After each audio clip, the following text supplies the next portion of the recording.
Right, we're back. We're going to do a YouTube special. We're trying to work out a plan for the podcast. I think it's going to live on YouTube. Paul's pushing me to get it going, so we're going to talk to that prize guy. 18 months on. What in 18 months has been. A lot's happened, a lot's changed for you. So I suppose, first of all, like, you know, what has the last 18 months looked like? Because it's been absolutely crazy from my point of view. Yeah. I don't know. It's hard to actually put it into dates and months. It all just seems to roll into one. But I think the last, what are we on now? February. So our first millionaire in the last 13 months. Our first £1 million prize was December last year. What year is that? 23. Aye. So December 23, first millionaire, and then we're on to 8 millionaires now. So it's mad because I think now we're at like 125, close to 130 million pounds worth of prizes won. In the last 18 months, that would probably equate to maybe 65%. So everything's been a gradual rise, but the last 18 months has been crazy. We've signed some big sponsorship deals, been to some cool places, done a lot of things, and we've just obviously moved into our new office, which is here. Just had this done from December. So yeah, it seems like now just really feels like now we're only starting. You know, everything's been setting the foundations out to where we are now, and we can really get cracked into it. So yeah, £8 million prizes. Nobody's done more than us from a competition side of things. You're looking at only the likes of the lottery that's achieved that. So something I'm massively proud of. But I think having the team that I have now with the guys downstairs has enabled me to get to where we are, to be able to do that. So yeah, it's cool, it's exciting, and just, you know, trying to find a way that how you beat a £1 million prize. You know, two £1 million prizes doesn't really have the same appeal. Yeah. A £2 million prize isn't really it. So I'm sort of changing the direction. The aim is that we'll do one like class prize every month. So £1 million is at the end of February. Month after that, we are doing a prize where there's a house here, or you can choose a house here, a house in Spain, or a cash prize. Yeah. So we'll focus on, obviously we do heavy cash prizes all the time, but I'm going to do one prize a month where it's only like one chance to do that prize. I think even now the million, not that it's gone stale, but it loses its wow factor. Which is crazy. Like, even I was going to cheekily say, like, even sometimes when you release about the millionaire prize, it's like, seems cool. Like, and that's how I feel about it too. I hate doing the same thing over and over again. So we had 2 months where we didn't do one. Then when we got the Facebook page back, I launched another one, because it's just like, who doesn't want to be a millionaire? But at the same time, you are like, oh look, they've done it before. So I'll change that direction. Every now and again I'll throw one out, but the aim is now that our main prize every month will be a prize that hasn't been done before. Yeah. So it just which is hard. Yeah. But it's the fun part too. Yeah.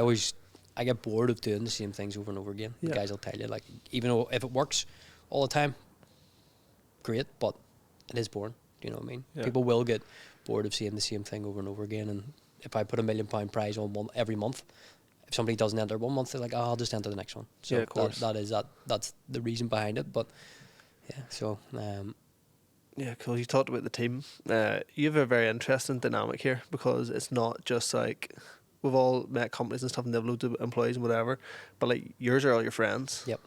Talk to me about that. Yeah, so the team we have is, so Neil first started, and again, you have to have the people that are going to buy into what you're doing. And it made the most sense to go. Neil, somebody I trusted, and I knew that he would approach it the same way that I approach it. He committed to it. I wanted to be able to give the flexibility too, of you're not working a 9 to 5. Neil wanted a better work-life balance. Yes, it may seem that you're on all the time, but you know, you can do the school runs, you can do bedtimes, and you're at home, and you can have that balance. You know, you can, if you need to be away for a couple of days, you can pick it up for where you are. You know, it's a lot of phone and laptop stuff, and then we get busier and busier.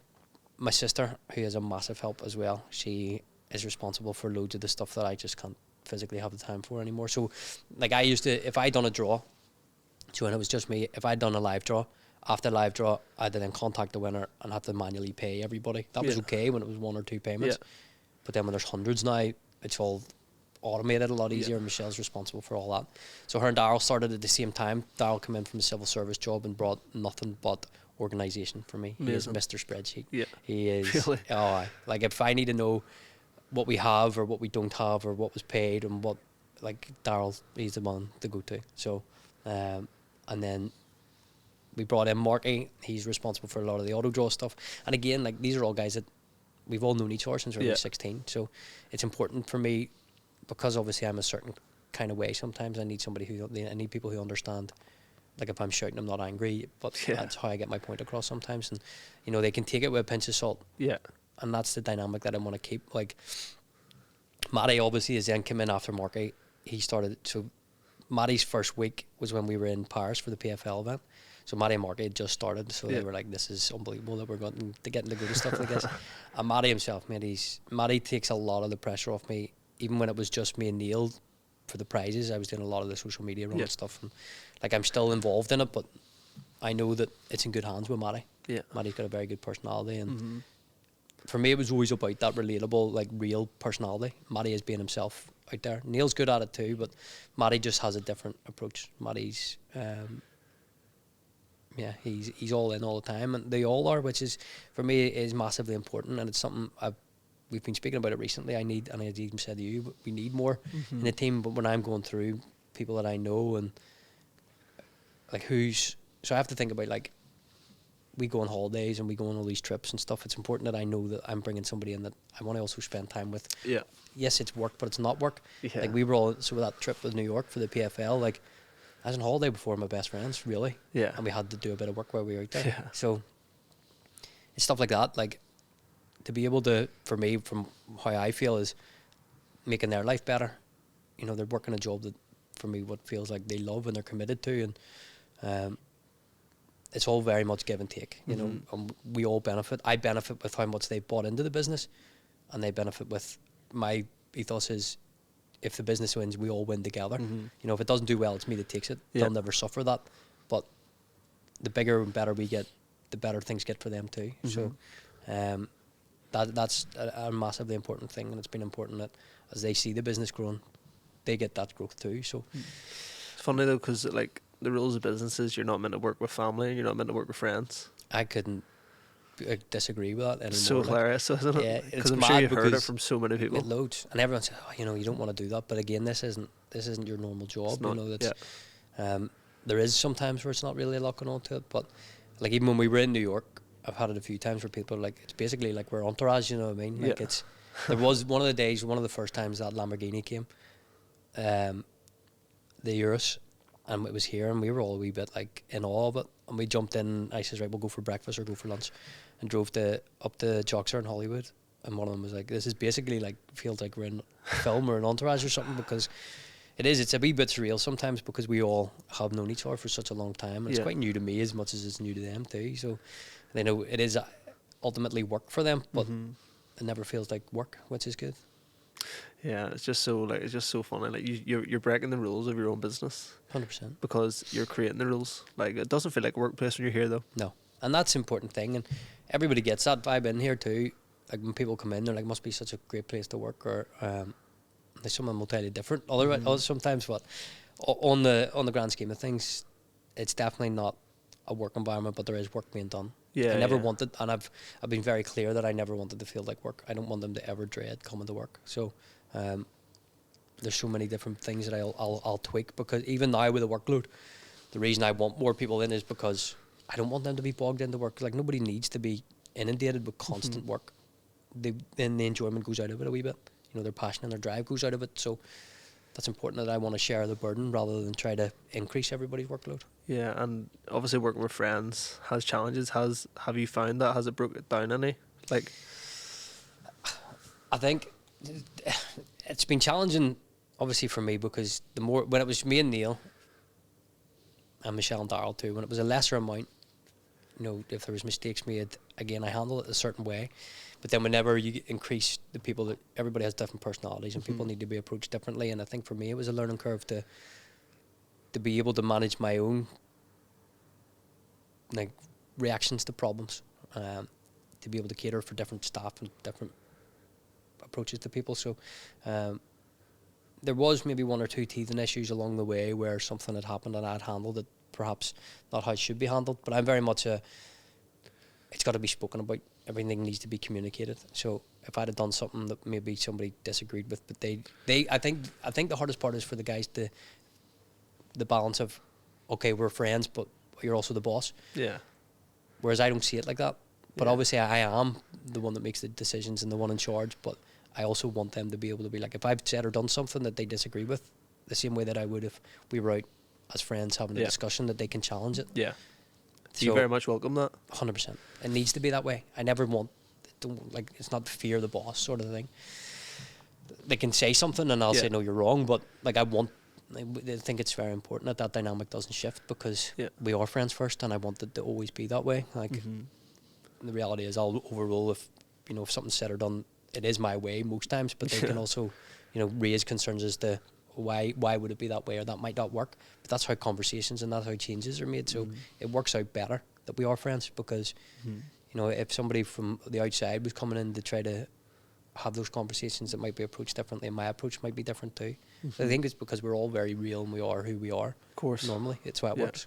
It's funny because, so obviously when you get some of them first guys in, like, obviously you're the visionary, which is a good role, but like, they had to like probably build in systems that you didn't even know maybe how to do it yet, but they had to build them roles for your vision. Is that fair to say? Yeah, so when we were in Paris for that event, that I'd say whenever Matty and Marky first started, people will ask, like, we're dealing with big corporate companies, big professional companies. People say, oh, so what's your job title and stuff? And I'm like, nobody really has a title, because everybody just sort of pitches in and does their own stuff, but we all do the same stuff. But they all have ultimately fell into roles that weren't created until they created them. So everybody has what they're responsible for, but also we all have stuff that we're all responsible for. And that's why it works how it does, because people can lean on the other people within jobs and stuff, which, Matty and Neil will do a lot of the stuff that I do but have less time to do now. Matty and Marky do all the stuff that I don't have time to do. Sorry, like Darryl and Marky will do a lot of the stuff that I just can't physically do anymore time-wise. But they all work as one big solid unit. Like, everybody fills that role of Michelle. Like, I've even said, Michelle could probably use a bit of extra help. She does a lot of the emails and the customer service, all the payments. But when you're going from, 30 prizes in a month to now tens of thousands, like, it's a lot goes into it. Yeah. Consistency is a big thing for you. Huge. Like, I feel like, we've got a few questions on Instagram. We'll open them up later. But, Okay.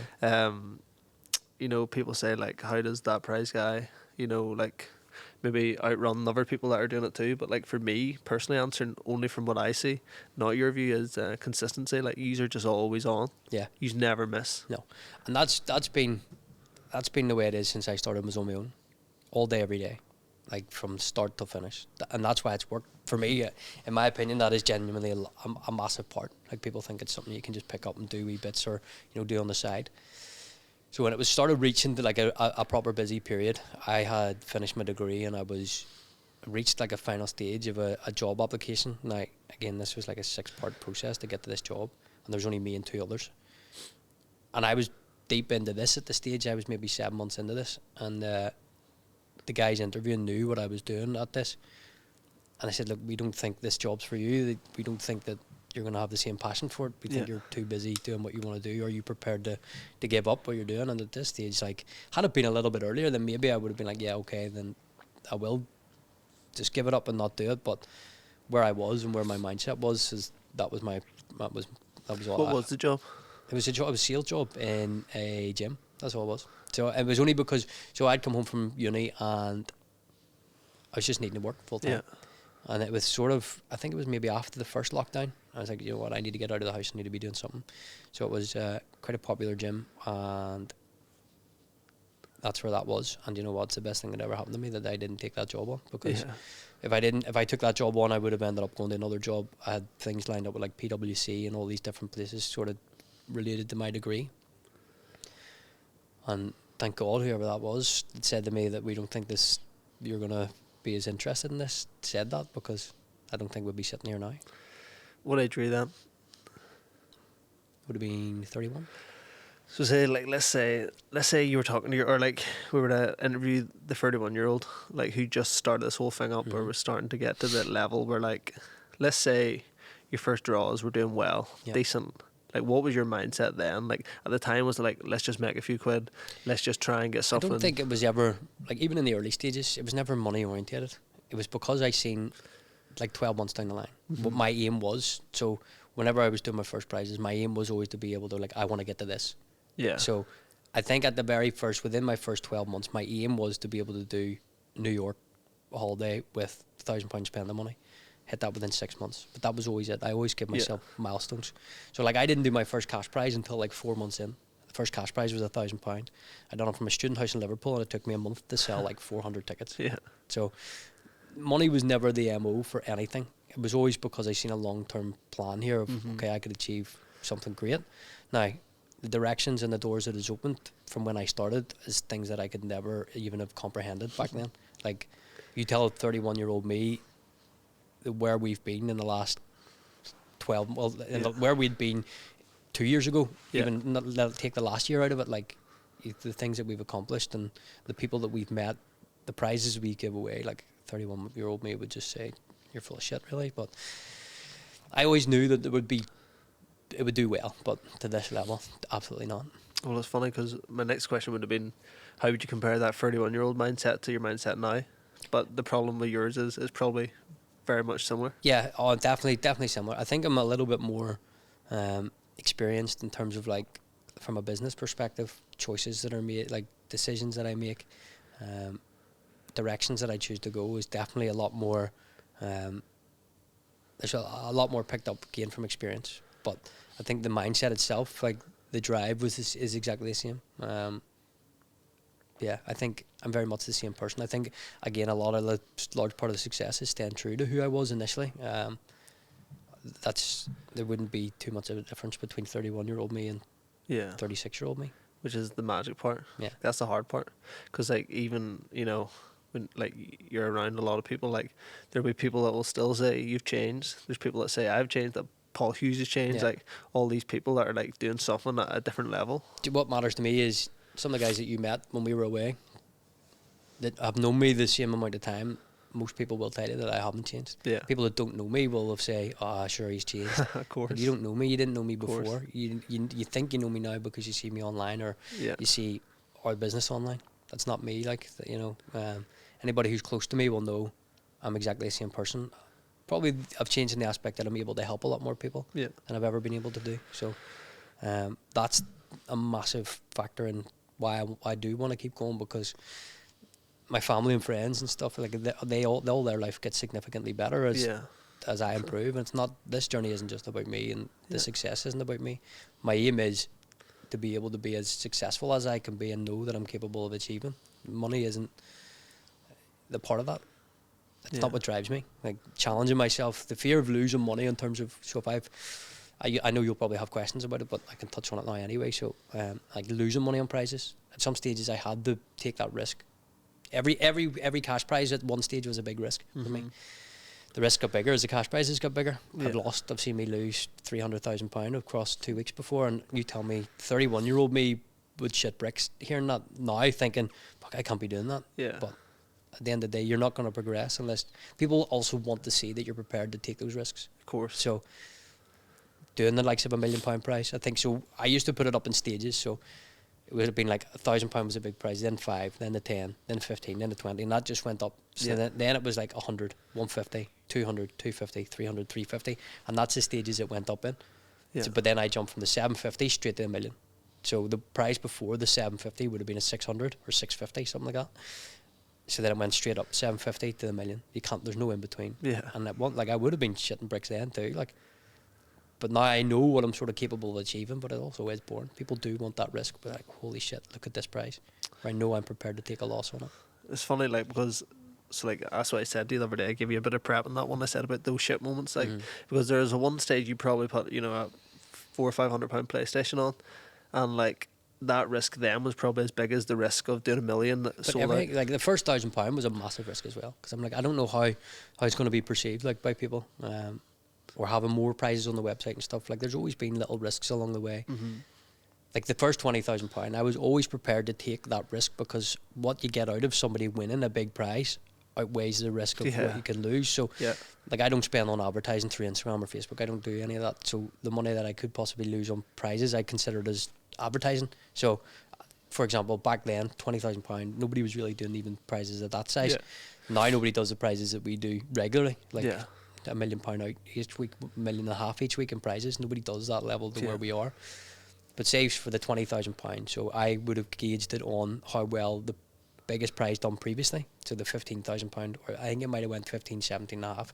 But say I know what came in and out for the 17 and a half, I can gauge where we would be or be around for the 20. So say, for example, we lost £5,000 on the £20,000 prize, but then everybody talking about a £20,000 prize is basically what you're paying in advertising anyway. Yes. So that was my theory to sort of help me like stem the pain of losing. Yeah. You sort of offset it as, it's advertising, like. Yeah. But it's like one of them like white lies we tell yeah, ourselves to be of like, course, that'll be grand. it's not that bad because we're getting all this advertising out of it. But now, whenever you have a million different sites doing £20,000 prizes, they go by the wayside. Nobody cares really from us. Like, people win them 3-4 times a day on our site, but people care about the big wins. They want to see hundreds or 200s, 500s of millions. Like that's the stuff that people really, when it gets into it, that's what they want. Like, what makes you nervous on the daily? Like, what's your like one thing? Like today, for example, that you're like, I hope that goes well. Do you know what? I think because we're still so we've in a bit of a. We got stuck in a little bit of a period there with the 2 months where we didn't have our Facebook page. So I don't really have an answer to that where I'm thinking, the only thing, the fear I had was losing the page again. Yeah. And when we were operating off a temporary page, it didn't have the same attachment to it that I do with our current page. Like, that's when I started up my own. There's 250,000 people on that page, and they having a bit of an attachment, and it was always like the temporary one was it's a means to an end, so I didn't get too attached. So it was sort of the fear of, if that goes away, before we lose our own page, starting again was a fear that I did have. Prize wise, nothing really bothers me. Again, I've made the biggest losses that you can think of, so I've dealt with that problem. I don't fear losing money on prizes because you win some, you lose some, and that is the element. That's the game that we're in. You know what I mean? So I think it's now we're where we're at. My aim is to get back into those big, exciting, new, fresh prizes. Yeah. That's what excites me. Let's talk about the Facebook page, because for some reason everybody was all over it on Instagram, and I feel mate, like really even the first day we lost it, when I was up training with Paddy, and he was like, "Mate, everybody's talking about it. Like, people putting Facebook status up, being like, hope he gets it back." A lot of people were so positive about it, but I know there would have been some people out there that would have been like, "Get in!" Like, they'd be delighted that it's gone. Yeah. People definitely spent less themselves because they're not seeing it. Like we'd pop into like places like post offices and stuff, and people they just make light of it and say, "Oh, now I'm not seeing you as much, I'm not spending as much money." But even if you're not spending money, like in terms of us interacting, it's a big loss. So when we lost it, it was like coming up as like false negatives. Now we hear a few different theories and stuff, but there was like a lot of spam posts and stuff that we had been putting out, like free giveaways and stuff. Facebook doesn't really allow that kind of stuff to go out, so things had flagged up as errors, and then we had appealed them, and then the appeals were accepted, but the violations were still staying on the account. Yeah. So it was just like a culmination of build-up of different violations from us doing things that weren't actually against their terms of service, but were shown as they were. So then put in the appeal. So we lost it one day, and I think we had it. We'd lost it for like 5 days, and this was the build-up to like £1 million prize. So fuck, we're gonna lose. So the week before, in fact, it was like 10 days without it. So the first Sunday that we'd lost it, I think it was 3 £100,000 prizes. We took a hit on it because we couldn't sell the tickets the way we normally do with a bigger audience. So I wasn't concerned about that. The next week we had the £1 million prize, and it's like everybody knows everybody enters on the last day or the day of. It's like, fuck, we're gonna lose a lot here. Like I was expecting maybe a hit of 600,000 across 2 prizes. But then it was maybe the Friday before one of them, the page came back up. I thought, fuck, happy days. The Monday after, so the £1 million draw was on the Sunday. The Monday after, the Monday morning, the page was down again. And I was in the gym, and I just remember coming out, looking at my phone and seeing it down. And I thought, oh, fuck, here we go again. So then, did we get it back? I can't remember if that was the last time. I don't know if we was up and down, then up and down. But then we got it back, or sorry, we didn't get it back. I think I'm nearly certain that was it, down. So then we started using the temporary Facebook page, and that was in November. So the whole December it was that. So yeah, it was up, and then it was down. It was up again, and then it's down. So it was down until we got it back just after Christmas. Now we still were able to run loads of prizes, but my fear was I couldn't overdo the big prizes. So every year Christmas is our biggest prize. My plan was for last Christmas there, it was supposed to be a house here, house in Spain, 10 grand a month for 5 years, like huge. It was a massive prize.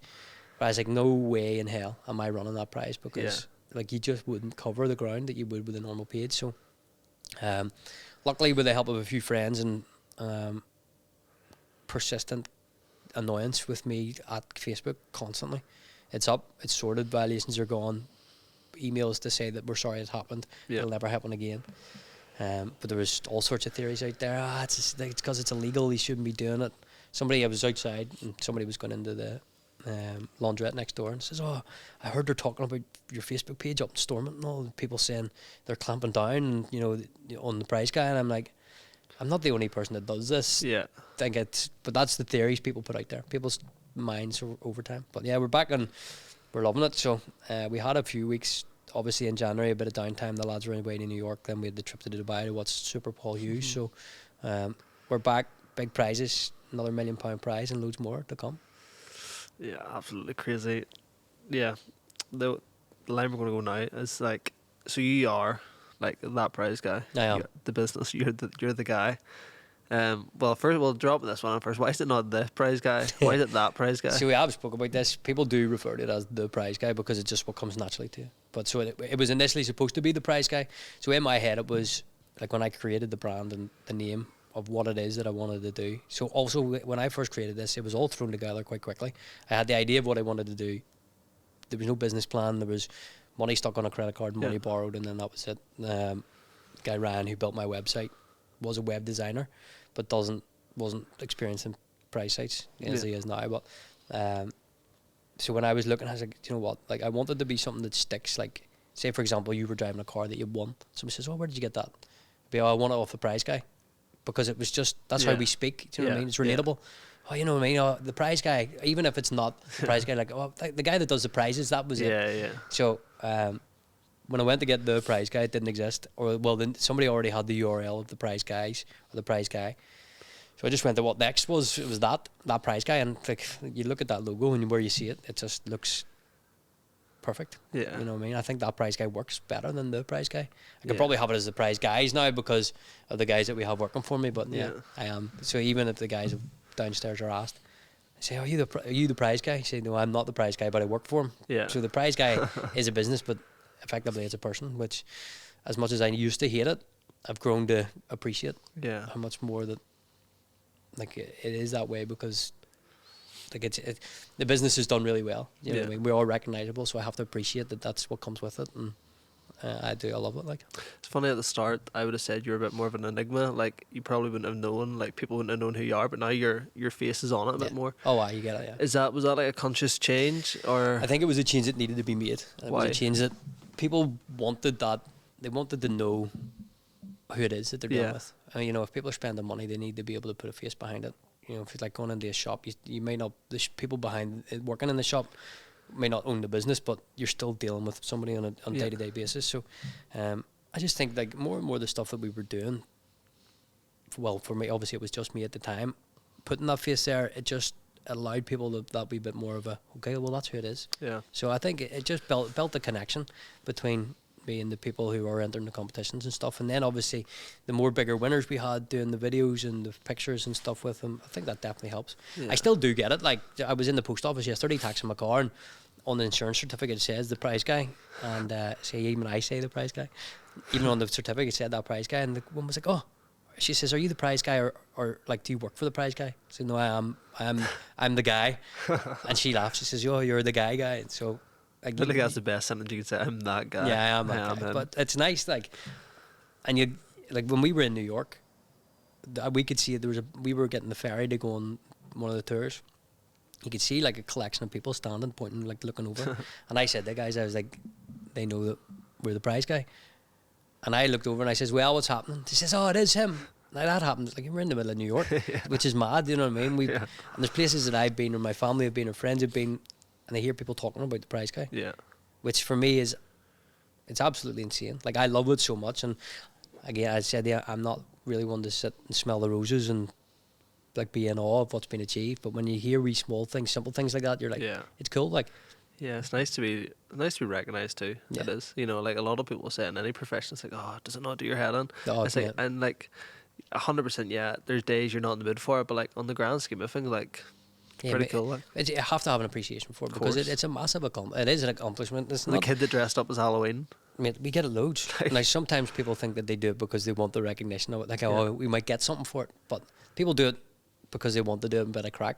Yeah. It's class. Like, a kid dressed up as you for Halloween, he came down.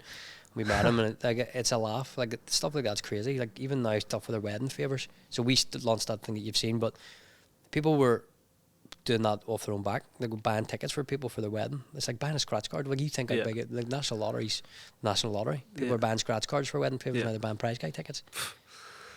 Like, that's incredible. You know what I mean? So it's funny, like the little community on the Facebook they're ruthless too, though. Oh, mate. I seen a girl say something last night, and not to throw any shade on her, but she said something, and I can't remember what she was doing, but she was doing something, and everyone's like was feeling embarrassed for her. Oh, like, I know which one you're talking about. And she was actually trying to point, you know what, I actually feel bad about that one. So she'd wrote, it's a scam, right? Yeah. Now, rather than replying to a comment that was one of the scam pages, she just wrote it as a comment. Yeah. And me being me, probably replied a little bit smarter, saying, is it I? But then loads of people replied underneath it, and they weren't quite. But this is what I love about it, right? So I used to have to deal with a lot of shit in the comments of people with all sorts of accusations, things that you couldn't even imagine, or things that you're just like, are you stupid enough to actually think that or write that out loud?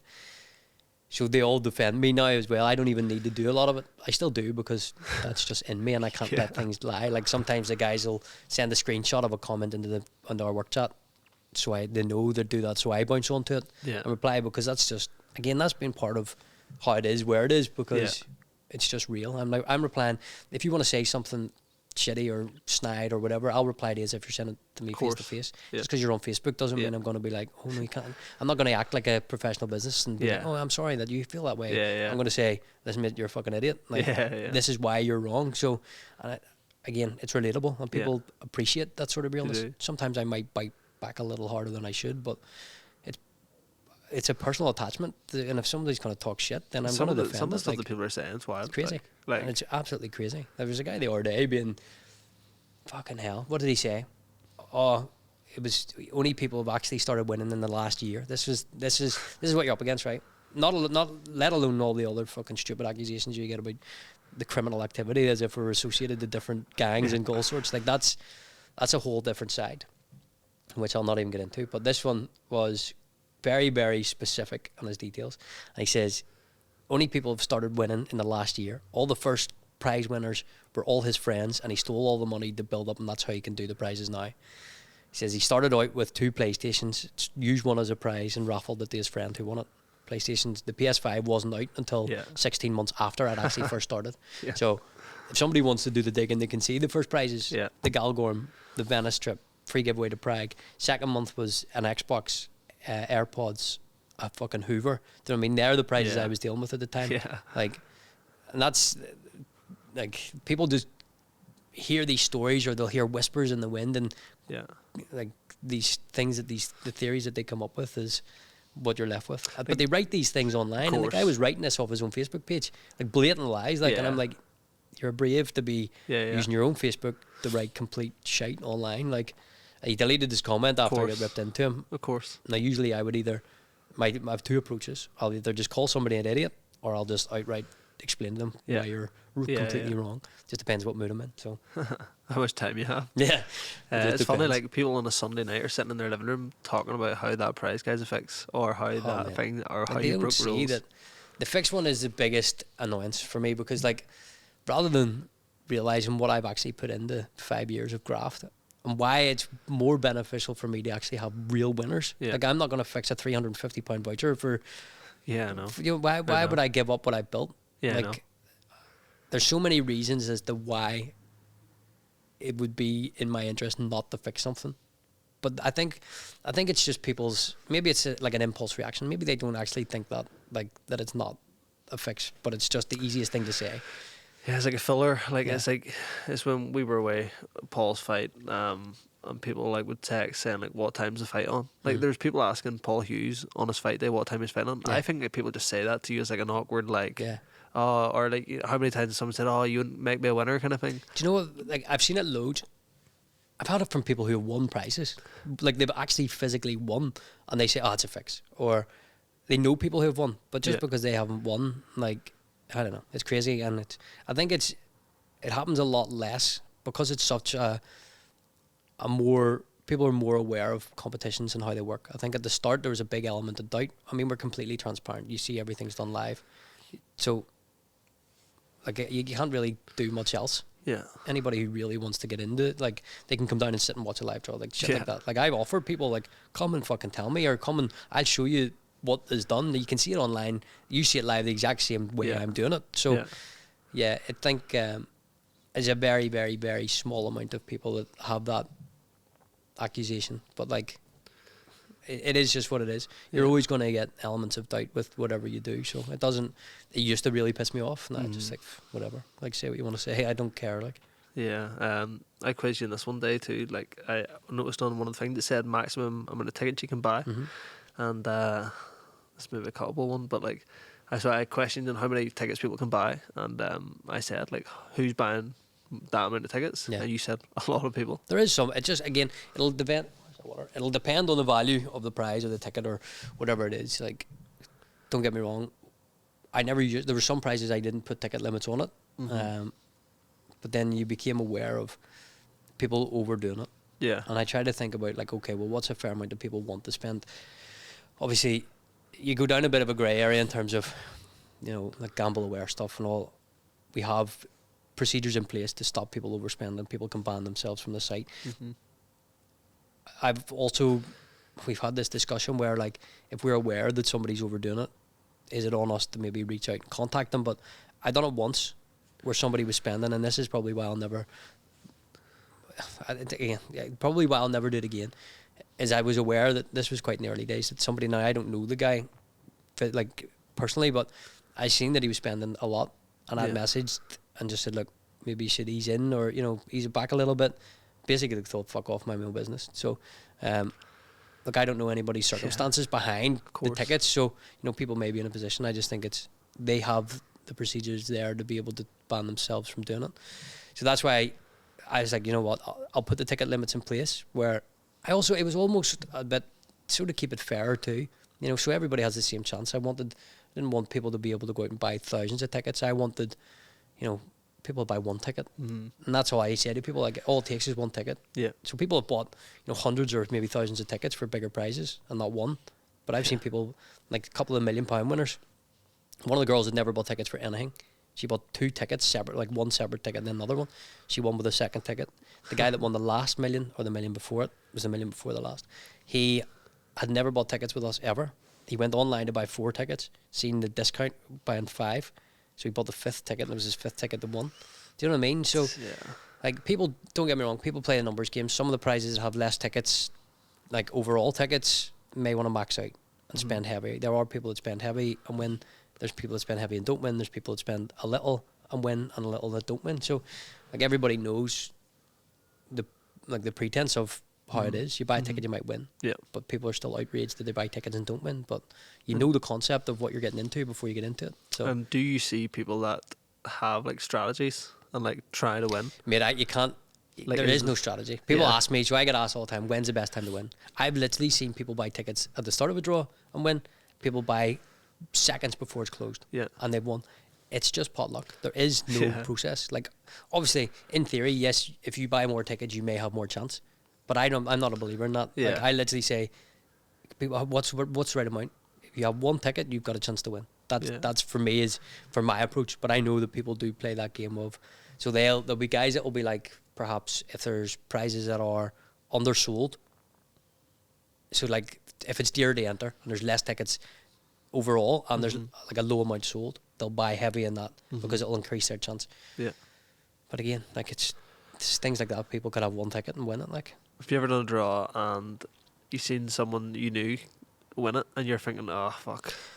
I think obviously at the start, when I first started, there was loads of people I knew. Like, I don't live under a rock. Like, Banger's Banger, and that's where we first started. So there are going to be people who knows you, and I've lived in different areas and stuff too. And so, you know, being somebody who people know it's common. It got to a stage where, like, you sort of dreaded somebody you knew winning something. Like, my friends and family, they're not allowed. My family aren't allowed to enter. People that work for me, their family's not allowed to enter.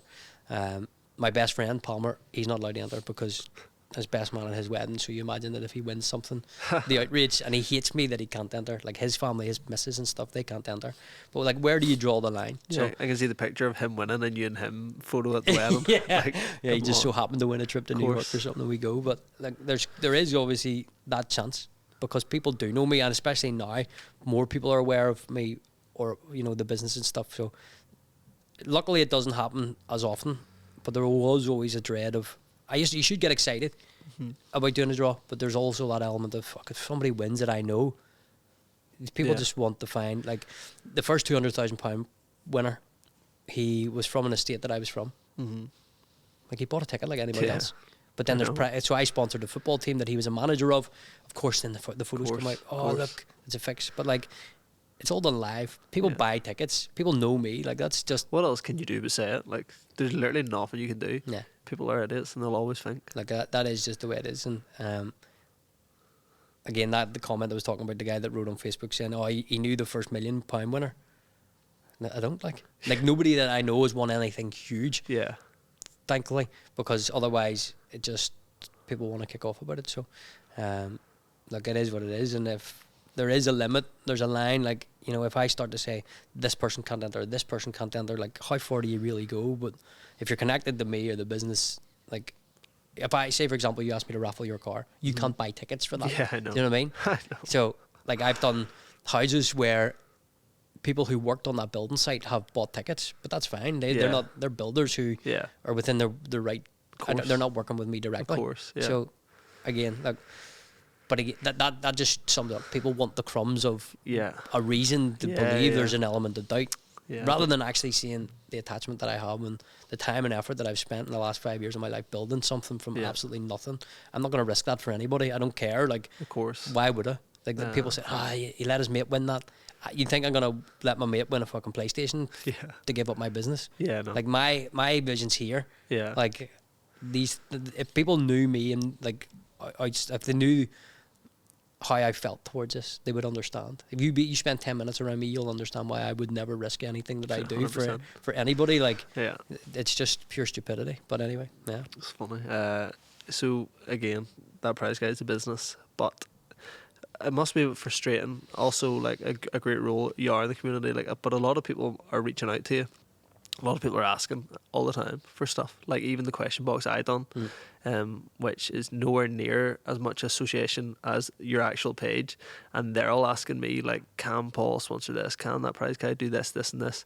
Like, in the nicest way possible. Yes, I know. We all know that you're honoured to be asked and honoured to be in the position where you do help a lot. But, like, how do you limit that? Like, how do you... I think, like, so I don't get a lot of it now, unless you have my personal number, and even then, I think it was Marky I was with, somebody randomly phoned me and was like, oh, can you do this, this and this? And I'm like, sorry, who are you and where did you get my number? Like, oh, such and such, give me it. I'm like, well, I'm not, like, you don't just give my number out and ring me and ask me for stuff. Like, and I get it. Like, I put myself in that position where I do a lot, so I have to accept that people will ask me. And I don't think that they're not, the people who ask me to do things for them, they're only asking because they see me doing it. They don't realise, obviously, perhaps, that I'm getting asked by a million other people to be doing stuff. A lot of it goes through my sister, and my sister will sort of push stuff towards me. Or if there's stuff that, like, it'd be pure coincidence, I could go onto the Facebook page and see, like, tag comments, and if I happen to look at it, I'll be like, right, okay, I'll try to help it. But ultimately, I can't help everybody either. Yeah.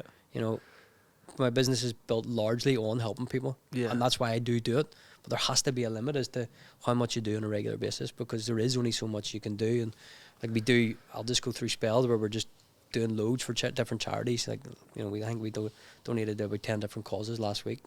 Like, you have to be able to limit it some way. And it's hard for me because I don't want people to feel like, you know, one thing's more important than the other. But I'm just, again, like, we're not a registered charity, and there is only so much that we can do. But like, I would like to be able to help as many people as possible, and that'll probably be something that always stays with who we are and what we do. And people are, Prize Guy is, you know, synonymous with donations and helping, and that's why I think maybe people feel comfortable being able to ask, because, I mean, don't get me wrong, we do get asked some absolutely ridiculous things, which I don't want to pinpoint out certain things, but there is sometimes I'll even say to guys like, fuck, I can't what he would even say back to this. Yeah. But it's sad too, because sometimes it just shows that the position that some people are in, where it's a case of it's desperation. You know what I mean? Like, I've seen me giving people fucking money for electric who I don't know, and that is just the times that people are in. And I think I'm very lucky, because it helps me realise the magnitude of some people's problems. And if I can help somebody, I will. Like, but again, when you're being asked, 50, 100 times a day, you help them people, then they ask, that goes out there, and then other people expect the same sort of thing to be put out there. So, it's not. It doesn't bother me. Like, but it's heavy too. Like, you're like, although you don't feel it, like, subconsciously you're writing that all the time. Oh yeah. I mean, if I say no to people, like, it does sit with me. That's why I sort of had to pass it to my sister, because she'll filter some of it through. If I'm looking at that as well as all the other business stuff that comes through, it can be a bit of a burden sometimes, in terms of, you're bearing the weight of problems and feeling like you should be doing something to help that. But again, like, where do you draw the line on something like that? Because it's funny, one of the questions I asked over where obviously digging the ear off Matty, like, asking him stuff. But I think you maybe misinterpreted, but I got a really good answer. I said, like, how do you find, like, what happens if people are messaging all the time with these issues needing help? Like, I don't actually know what way I meant it, but his answer gave me, like, no, like, I'll maybe mention it to Paul if I think it's, like, something notable. Yeah. But, like, like, you can't respond to them all. But I thought, like, it is a testament that them people can even bring these issues from other people to you, and you'll be like, listening to them. But they know that, like, 100%. And like, it could be something small, it could be something big, or it could be something that they find important to them. Like, I will try to help as many people as possible, and like, they will bring things to me that they know that probably will help. Yeah. And that's like, it's just because of who I am, and it is something that I've always done through this, to be able to help out different causes, even in the very, very early days. I don't know if I told you before, but so I started my first year, the first couple of months that I'd started, had a half decent following for the scale of how quickly we'd been going. So I had launched in October, and then that Christmas, because I seen, like, the followers on the page and stuff was quite big, and I think even then I was aware of how much of people struggle sometimes. So I'd filled my sister's garage with, like, donated toys and stuff. Yeah. And I was spending my Christmas week, like, delivering them to people who didn't have anything. So it's always been a part of who we are and what we do. You see, every year we do the big toy drives, but, like, month on month we're helping causes as much as possible. And, like, it is just, it's not a ploy. It's not like a marketing technique. It's just because we're able to do it. You know what I mean? It's just I think us. Like, not to, like, give you more credit, but, like, I feel like you're doing a lot of stuff that people aren't knowing about. 100%. Like, I don't like to tailgate. You're not going to share that you're giving someone 50 quid electric. No, definitely not. Like, there is so much that goes on behind the scenes that, yes, don't get me wrong, some things are out there and people want to post pictures and stuff, and it's great because we can raise awareness and help people out and stuff. But yeah, there is so much more that we don't. I'm not like, oh, look at us. I don't need a pat in the back for trying to help people out either. Like, yeah, and I think that says a lot. Like, flipping that then, like, so, like, obviously businesses, like, they get involved in their local sports teams, the football teams, athletes, whatever. Like, how would you, like, tell our businesses that they should, like, react that way? Or is it like everybody can't help everybody, but, like, how would you point another business in the direction to, like, who to support? I think I just supported things that I was interested in at the start. So everything was all local sponsorship and, like, underfunded organisations, and it just sort of curtailed into different directions. Yeah. Meeting the people from the gym and stuff. You, Paul, the association with Fight Academy came through Shando, meeting him specifically, and when you share common ground and you see Shando's vision and what he wants to achieve. Passionate. 100%. I always laugh when someone says Shando's new, so funny. But crazy a person, like, and I can mad. see how you align. Yeah, 100%. Like, me and him are so different because he's mad, like. But so similar. So similar. And like, that's when I first met him. So it came through Troy. It said, you should meet Shando. And we met for a coffee in Hollywood. Instantly, I was like, fuck. The people like that you need to be around. I see what he was doing and what he wanted to achieve. And being around that atmosphere and the environment of the coaches. Because what really done it for me is we met for a coffee. We didn't really know what we were going to try to do together. Then I came up to the gym. The day I came to the gym, I stand talking to Shando when he's walking me through the gym. Yeah. And there must have been 15, 20 kids walk past. Yeah. he's like, you training? Have you done this? Have you done that? Well, mate, all of them. And I was just watching, being like, the dedication and the knowledge and the insight that he has for each individual. Crazy. And I only seen that firsthand on a 3-minute period. Yeah. So I couldn't imagine then, because I didn't know too much about him, couldn't have imagined like how much on a bigger scale it really is. Mm-hmm. And then I see it now, and he's now starting to get the fruits of his labour, and he's starting to enjoy the success that he deserves because of what he's put into it. Yeah. And it shows like where the gym is, and it's the best in the country, and the people such as yourself who are fighting on the big stage. Mm-hmm. That's a testament. Shando and Pat are the men, like, do you know what I mean? They are. Pando.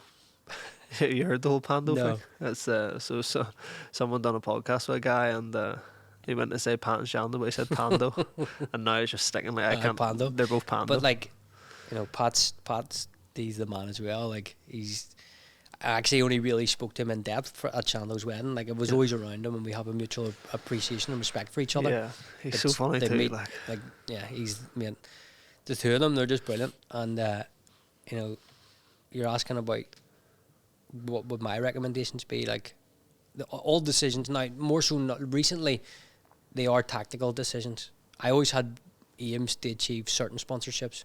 So the Matchroom one was one that I wanted massively for like 2 years. But that only came through growth with other levels. It wasn't a tactical choice at the time to sponsor certain people and certain things. Like, individuals was because I wanted to support them. Yeah. Teams was because they were local to me. Yeah. Different sports is because I was interested in them. Mm-hmm. Now, you don't really get a lot out of actual individual local sponsorship, but you're giving back to people. You know, you're helping fund teams that can't afford certain things, and it helps them out. And that's why I get into it. But then obviously now more commercial. Like, the Matchroom one was nothing more than a dick swinger for me, because like one of the companies I worked with refused to let me work with them because they considered a conflict of interest. So when the renewals came up, I was like, well, bring me to the table. I don't mind who else is beside me, but I'm there. Like, and that was something I wanted. For me, Eddie Hearn he's the best of the best. Like, everybody know, like, in sports, he is the man. Yeah. And I always want, like, that's where I want to be. Mm-hmm. Like, that's the people that I want to associate with.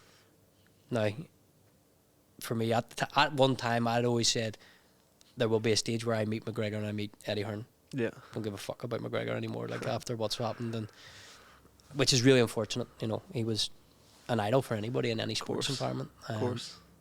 But Eddie Hearn, I met him, and he always said, don't meet your heroes. Like, he lived up and went beyond expectations. Really? Like, I don't get intimidated by anybody in terms, like, it's business for me. It's a business transaction. There's nobody I would be like, in awe of seeing. But like, he commanded such a presence.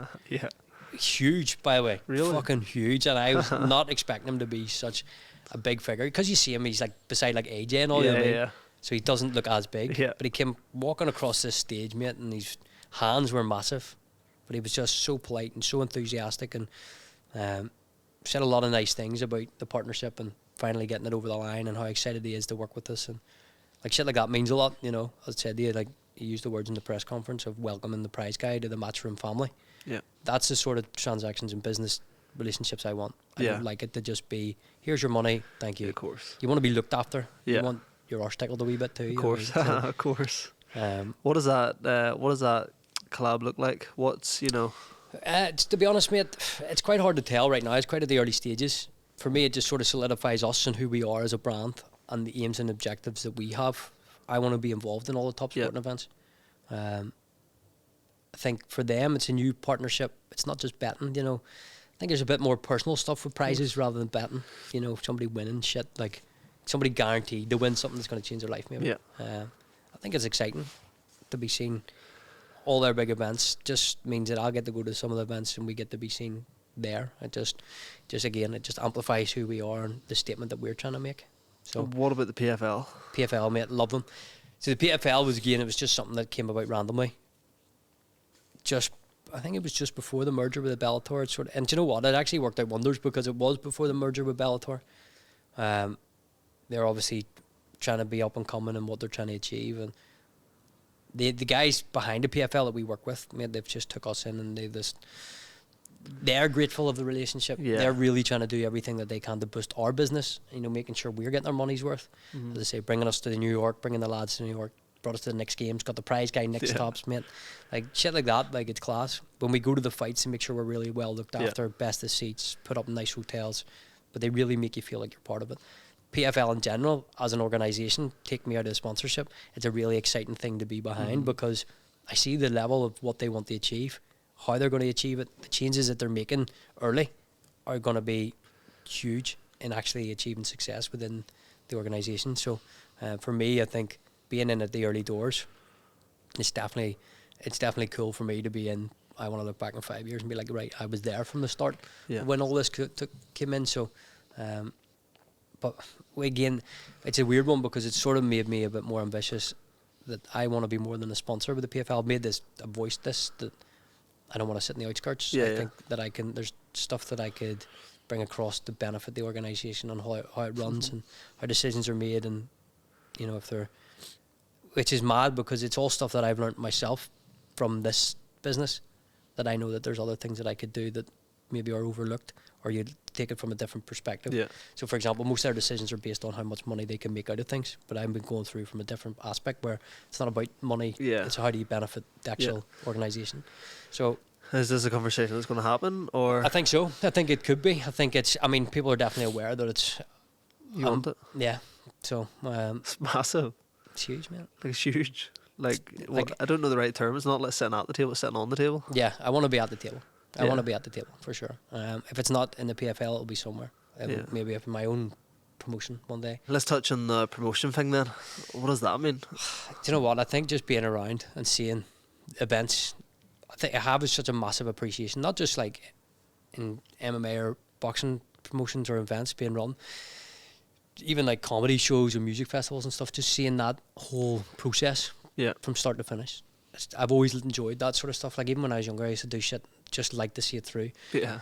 Like held like huge big tournaments, FIFA tournaments. I put a massive big water slide on and stuff one day, like in a random park. Like when I was in Australia, living in Australia, Christmas Day for everybody, I said, right, everybody give me $20. So I went out, bought 2 huge pools, loads of food, barbecues, generators, speakers, drink. Put a massive party on Christmas Day in a park. It was huge, like hundreds of people at it. It was unbelievable. So I've always had an interest in stuff like that. So the more and more I'm around it and see things and think, fuck, I could do something big. You know, we have a huge following. Yeah, huge. Huge. But I just know that there's other stuff that interests me that I want to be part of. So a large part of the promotion, the idea of having like an MMA promotion or being involved in it, is because I'm coming at it from a different perspective of, it's not about making money. It's the fighters who put the show on are the ones that really should be benefiting mostly. Sponsors and all, that's all irrelevant, but the guys that are putting everything on the line are the ones who are bringing the entertainment. So I think if you look after the fighters in the right way, you could do things a lot differently. For sure. You know, so that's, I think there's definitely something there, whether it's I create something myself or take something on, merge other promotions or be part of a already existing promotion. I think I have a lot to offer. And it's just definitely, the more and more I think about it, like Dubai really put it into perspective for me. I was like, fuck, I want to be part of something like. I just love that sort of lifestyle of it. So who knows? It could happen 2 years, 1 year, 5 years. PFL should take their opportunity to get you I think, honestly, I think that's probably where my heart lies. Yeah. Because it is such at an infancy stage, really. And seeing some of the decisions that they're making, like I've voiced my opinions on some of the stupid decisions that have been made and how things have been brought out, and they just have handled things the wrong way. But they listen too, which is interesting. So I was at one of the Dublin event the night before the Dublin event. I was out for dinner and spoke to a guy, and he was like, "You need to be sitting in on with the boards and be bringing these opinions to the people so they can hear them." So it's not falling on deaf ears, definitely. And we'll see what happens. So obviously your loyalties with the PFL, but what if in effect where the UFC came and wanted to do a collab with that prize guy? I think it's a little bit different. The good thing about the PFL is there's a lot of UK, Ireland and European shows. Even their American shows, there's a good selection of British talent. UFC, you know, if it was a one-off for do you want to do something, I would have to make sure that the PFL were okay with it. Mm-hmm. I wouldn't ditch the PFL to go to the UFC purely because, like, so the PFL American audience, I didn't initially. My contract didn't include American shows because I don't have an American audience. We can't. Our competitions aren't open to American customers, so that's why I didn't want to do it. So the same, the UFC. If you sign for sponsorship with the UFC, you're yes, you'll get seen. So basically, what you could do is you do it with broadcast. So DAZN do it with some of the Riyadh stuff. You'll not actually physically be on the canvas, but you'll be on the broadcast. Okay. It looks like you're on the canvas in the broadcast. So if they were doing something like that for big shows, but it was only being seen to UK and Irish customers, great, I would. But only if it doesn't. If it was like, I don't really think the PFL would have a problem with it. It does. It's not a conflict of interest for them. It doesn't really work that way with sponsorships. You know, you could sponsor the two of the same football teams. I could, in theory, sponsor the two same fighters. People don't really care without just sugarcoating it. If they're getting money, they're getting money. They don't really care. It's more the sponsors, per se, us. We would have more control. We get exclusivity and stuff. That because if you're the one handing over the money, you're in the driving seat, really. I think just from a relationship perspective, I would probably stick with the PFL. Because, again, how well they look after us. UFC, I would imagine, would be mega money. Like, you do, maybe this goes out, maybe this may be cheeky, but you do seem like someone who likes that exclusivity as well. Absolutely. Like, if anybody else can have it, I don't want it. Like, I don't care. And I will do.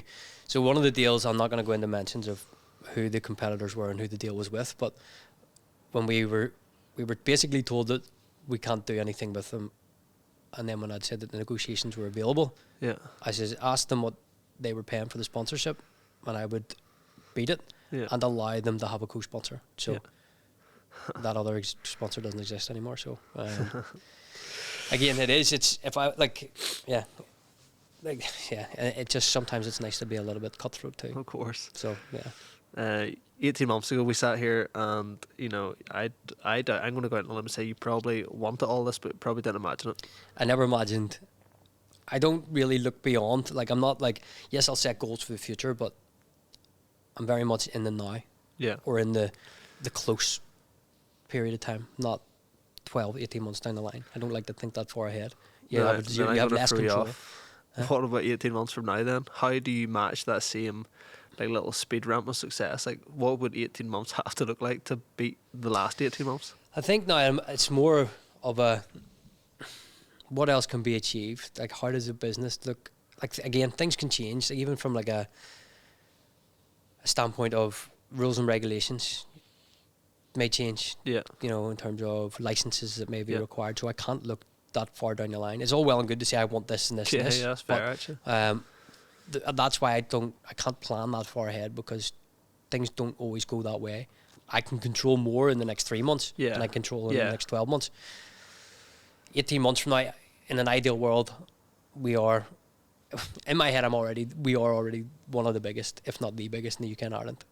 I would like that to be solidified, that everybody knows who it is. Everybody. I want us to be everywhere, like, not just like Belfast and a bit down south or whatever. Like, we have a large base. I would like to emulate, in 18 months, I would like to emulate what we've created here on the mainland. And that's not to say that like people's odds of winning will decrease. It just means more prizes, bigger prizes. Like, when it's a set amount of tickets, it doesn't matter where people are entering from. You know, if it's 10,000 tickets, it doesn't matter if it's 10,000 people here or 10,000 people there. Your odds are still the same. Yeah, of course. But it just means I would want us to be more prizes. Like, I'm not really sure how you can be doing more than 20, 30 prizes a day, but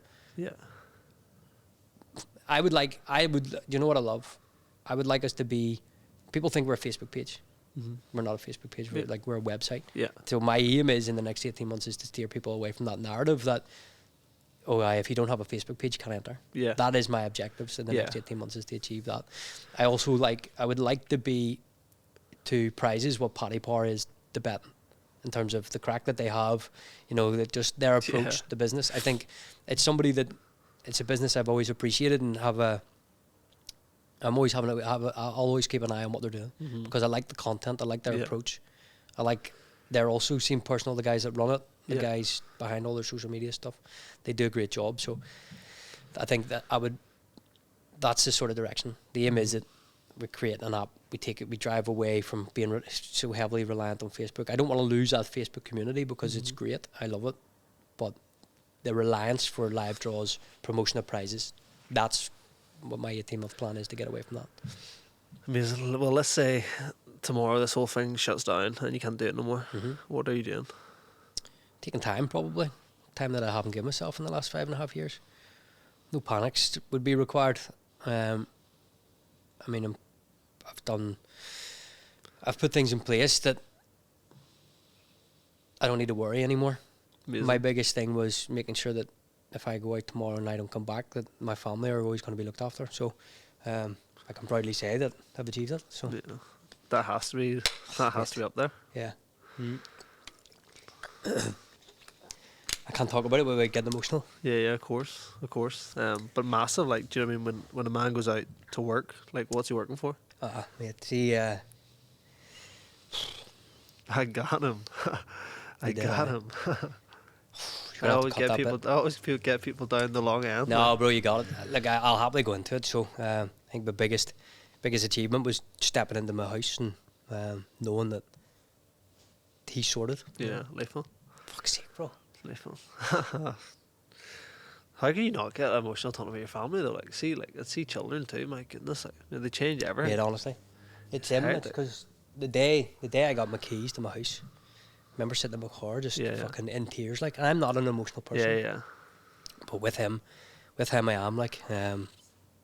He's just like, obviously my daughter's exactly the same. You do everything for them, but when you're holding your son in your hands and you're standing in the house, that no matter what happens is there for him. Yeah. All said, all done, all paid. Yeah. Like it is what it's for. Like, you know, all my family are well looked after. Yeah. So, that's why, like, if this finishes tomorrow, I'm secure. Like, I've set up other things that it's not about me, it's about who I leave behind, and everybody's sweet, mate, and that's probably my biggest accomplishment. So, did I ever expect it within 5 years? You tell me a person who's 36 and is mortgage free and it's hectic. Like, it's fucking hectic. You know what I mean? You know, and I think anybody, like, from any business or aspirational world will always, like, look up to what you've done. Yeah, mate, and that is it. Like, I think everything was a gradual process, and like, so my dad was always like, you need to buy a house. I was renting my house until September. Yeah. Like, I'm 5 years in. I own other houses, but I rented the house that I lived in. Yeah. But until I found what I was looking for, went out, bought the house outright, done, and that's me. Like that's it, sorted. You know what I mean? So it was never. Everyone was like, "Oh, you need to do this, you need to do that," but it was all in my own time. Like, put everything else in place for what needs to be put in place, and then your time will come. And it did. Like, it's, you know. And what a pad too. It's lovely. Yeah, what a pad. Yeah, it's nice. So bits of sinless class. It's been a long fucking process, and my missus has been surprisingly calm as to. We've had workmen and pretty much since the week we moved in. Yeah. And one of the guys that was in the other day says he's never seen a turnaround so fucking quick. Like, me getting everybody in to do everything that needs to be done. So we're getting there, and it's nice. Everybody wants to pick that prize guy's house. Everyone wants to, like, I got to do it. It's nice, man. Do you know what the thing is as well? It's not an extravagant house. It's just, I don't need big and flashy and in your face. It's just the perfect family house in the perfect location. Yeah. So it's everything I needed to be, and a little wee bit more on top of it. So it's a nice feeling. And again, I said, I'm not really one to sit and smell the roses, but that day, now that I'm not going to gurn about it, like that day, I got the phone call to go up, pick up the keys, and literally sat outside the John Minnis out in Hollywood, and in my car and held the keys. My missus was ringing me, "Ben, you better not go into the house without me." So she met me at the house, and I carried Roman in, and just stood looking out, and just class, best feeling in the world. Well, you always live here? I'd say so. We talked about this recently, actually. Like, my friends, my family, the best education. Like, whenever Roman starts going to school and stuff here, I think it's really important that having a solid foundation. You know, it's as much as I would love to live in heat a large part of the time. Like, this is home. Yes, I can go off any time I want and continue to work. You know, if I need a wee break every now and again, but I have everything I need to have here. I don't think it really interests me. I've lived away before, so, you know, I lived in Liverpool for a couple of years, done 3 years in Australia and stuff. So I've done my stint. Yeah. Yeah, it's I'm a homebird. I'll never be away. Nah, I think it's nice. Like, you know, you can take extended vacations and stuff, but. Well, we're going to go into some of the Instagram ones, but I'm going to ask you another serious one first. If you were to put, like, a little mind board of, like, all the businesses that you aspire, so I done mine, and I'll give you some of the ones that were on mine. Represent was on it. Yep. A few gyms were on it. Prize Guys on it. Like any of these businesses that are leading in their industry. Who's on yours?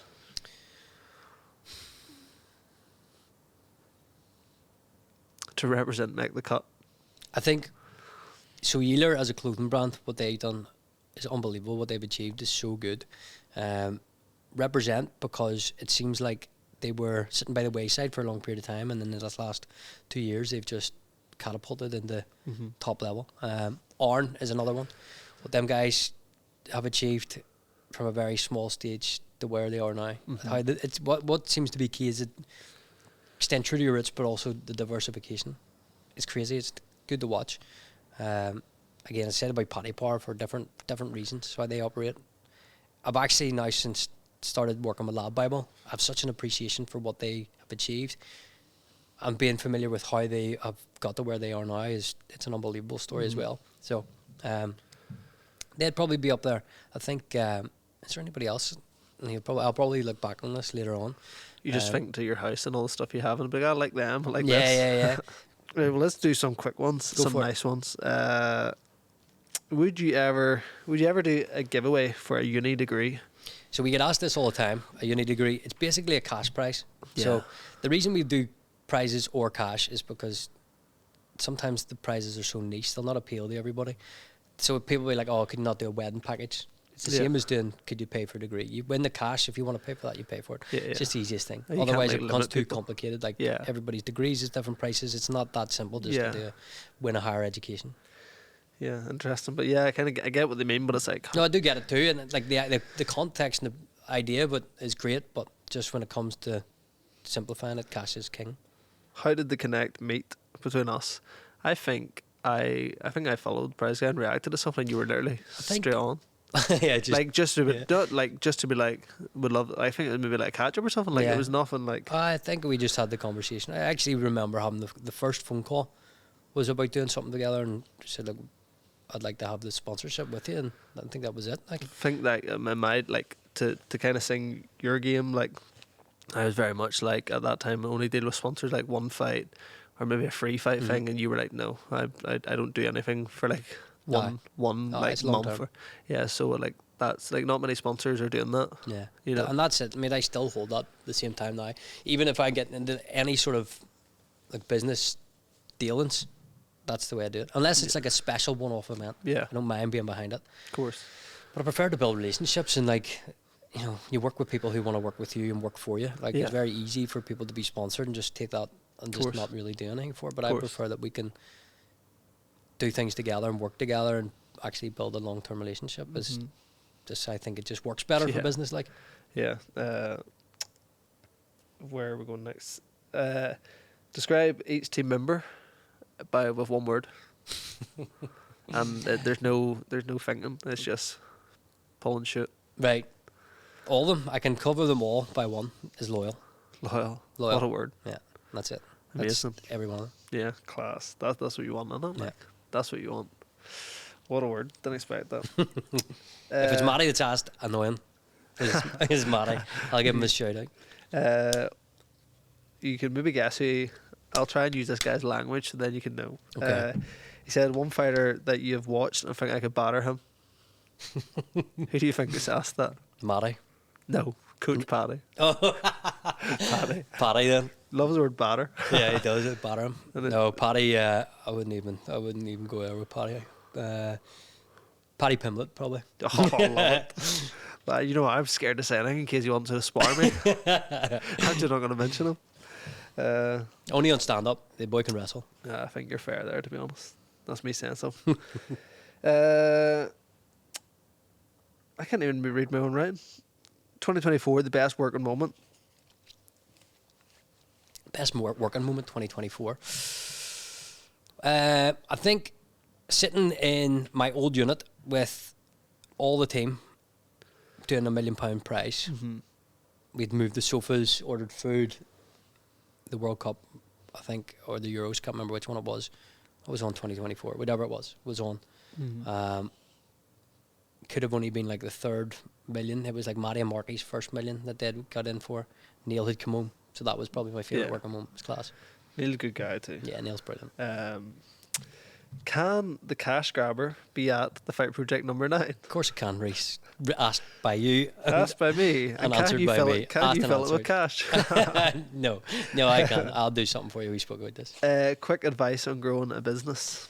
See, this is the thing. There's no one quick process. I think if you're trying to grow a business from a real attachment and enthusiasm towards it, I think it will grow naturally. There is no, I mean, that's, if there's a quick fix, everybody could have a quick successful business. I think if you're staying true to who you are and going at it from a real perspective of passion, then you'll make it work. Yeah, beautiful. The rest of these were covered in, so only leaves us one question, and that is the quote you live your life by. What would that be? See, I put 2 down because you asked me this last time. Now, it's not even that I live my life by it, but it's just a quote that will always resonate with me. And it's doubt kills more dreams than failure ever will. That's it. I think that's the quote. And then there was another one that I put down that I came across was success consists of going from failure to failure without loss of enthusiasm. Which just is exactly what I just said. Now, there are 2 quotes that are so important. The doubt that I crossed and was met with from the start from some of my closest people is just, that's life. And people are maybe doubtful for you and don't want you to fail, and it's a protective sort of doubt. If you feel like something in you is telling you that you're right, you got to stick to it. And then the other quote, I think I done it in the last podcast, was the one that my granny told me years and years ago. She said, nothing worth having comes easily. And that's true. Like, you got to be willing to work your balls off. And like, I'm not going to sit here like I'm some sort of top mentor that, like, fucking, some of the ones that you see online, you know, winners win. Like, that's not me. Like, you know, I can't sit here and speak for everybody else. I just know from myself, like, if the times that I was told it's not going to work, if I had to listen to them, I wouldn't be sitting here now. Nothing is always going to be simple and plain sailing, and you're always going to be met with hurdles along the way, but that's how you handle them. And if you believe in it, then it's achievable. You're probably a better mentor than you think. Like, I remember even last year, like, you reached out to me a few times when I wasn't myself and stuff. You have a very good reading people. I feel like I've quite a good perception of what's going on around me. Definitely. And like, I know, I either know what's happened before it's happened, or I can see that something's about to happen. So, yeah, I think just being aware and losing that personal thing, like, of what other people's situations are and what's going on around you is definitely important. Like, people you want to be close to, if you can feel what's off, you know. So, again, it's just probably part of my personality is just being aware of those sort of things too. And I think, as much as it would pain a lot of people, I think my personality has got me to where we are now. For sure. It's Nothing's by incredible. accident. Nothing's by accident. No, definitely not. And that's we touched on it the last time, where people are like, "Oh, you got really lucky." Like, you know, nothing's stopping anybody else going out and doing the same sort of thing. I think we'll get lucky too. Yeah, of course. Yeah. Yeah. I think we'll get lucky too. Yeah. Paul, what a pleasure. This is by far my favourite. Good. Also didn't feel like a podcast, felt like it was just a chat. Good, so, but that's like, we know, I've already made it aware that there's not very many people I would sit down and have this conversation with, and you got me right where you got me too, so good for you. But I've enjoyed it, mate. I do. I appreciate you. I appreciate you, and I appreciate this. So it's good for me to be able to sit and talk about it and put my story out there. It's a form of therapy. Yeah, it is. I swear, I think it is. Yeah, 100%. I swear, I think it is. You've got me on the sofa and got tears on my eyes. So I'm in your office, but I'm in my office. Yeah, this is your world now. But yes, bro. Yeah, that's it. I think just a big thanks for coming down. I appreciate it. Appreciate bringing the boys and stuff down too, and I look forward to seeing the end product. Let's go. Let's go, bro.